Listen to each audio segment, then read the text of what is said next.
Mari sebelum kita mengawali hari di mana kita beraktivitas, mari kita ambil waktu untuk mendengarkan bagian terpenting dari firman Tuhan. Biarlah melalui perenungan pagi hari ini boleh menjadi pelita bagi kaki kita dan terang bagi jalan hidup kita. Kita akan mengawali dan kita mendasari perenungan kita di dalam kitab Kisah Rasul pasal 2 ayat 41 sampai 42. Orang-orang yang menerima perkataan itu memberi diri dibaptis, dan pada hari itu jumlah mereka bertambah kira-kira 3.000 jiwa. Mereka bertekun dalam pengajaran rasul-rasul dan dalam persekutuan, dan mereka selalu berkumpul untuk memecahkan roti dan berdoa. Teman-teman, pagi hari ini saya mengajak teman-teman untuk mengambil satu bagian tema, yaitu cara hidup jemaat yang pertama, atau yang kita kenal dengan gereja mula-mula. Tentu sebagian kita akan sedikit bingung dengan apa yang saya sampaikan, antara perbedaan antara jemaat dan gereja. Mungkin itulah yang secara universal yang kita tahu bahwa antara jemaat dan gereja itu adalah sebuah hal yang berbeda. Kalau kita melihat dari cara berpikir kita bahwa jemaat adalah orang-orang yang berkumpul di dalam suatu komunitas gereja, sedangkan gereja adalah yang berbentuk sebuah bangunan. Nah, teman-teman semua, itu satu definisi yang bagi saya keliru, karena kalau kita melihat cara hidup jemaat yang pertama ini, tentu mereka bertekun dalam pengajaran rasul-rasul dalam persekutuan. Apa itu ajaran yang rasuli?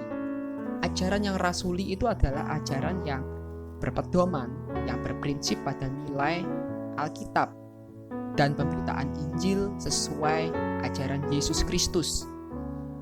Tentu ada hal yang berubah setelah masa ke masa dalam hal cara kita menyampaikan Injil, dengan cara kita berkomunikasi.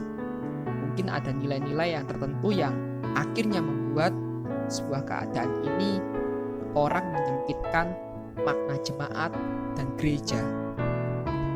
Kalau kita rujuk dari bahasa asli, kita melihat bahwa arti kata gereja ini adalah eklesia, yang artinya seseorang yang dipanggil dari gelap menuju terang.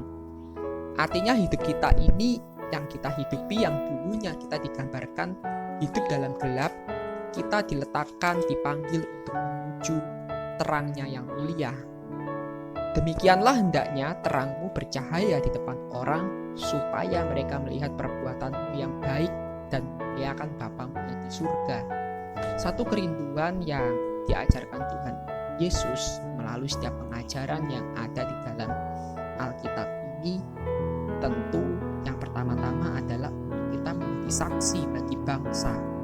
Ada beberapa jumlah ayat yang merujuk untuk kita menjadi berkat bagi segala bangsa. Namun tentu sedikit orang yang terpanggil untuk pekerjaan misi. Jarang ada orang yang mau untuk membuang sebuah harapannya, cita-citanya hanya untuk satu ayat, untuk menjadikan segala suku bangsa pengikut Yesus Kristus. Maka tidak heran pengajaran yang murni dari ajaran yang rasuli ini bergeser menjadi ajaran-ajaran yang hanya mementingkan sebuah pengembangan diri, hanya berfokus untuk membangun diri sendiri, tapi tanpa menghidupi Injil kasih karunia itu sendiri.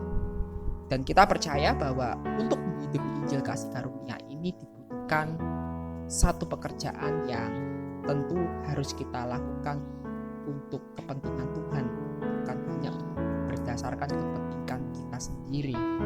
Maka dari itu saya rindu untuk semua yang boleh mendengar firman hari ini, kita boleh diberkati. Selamat beraktivitas, Tuhan berkati.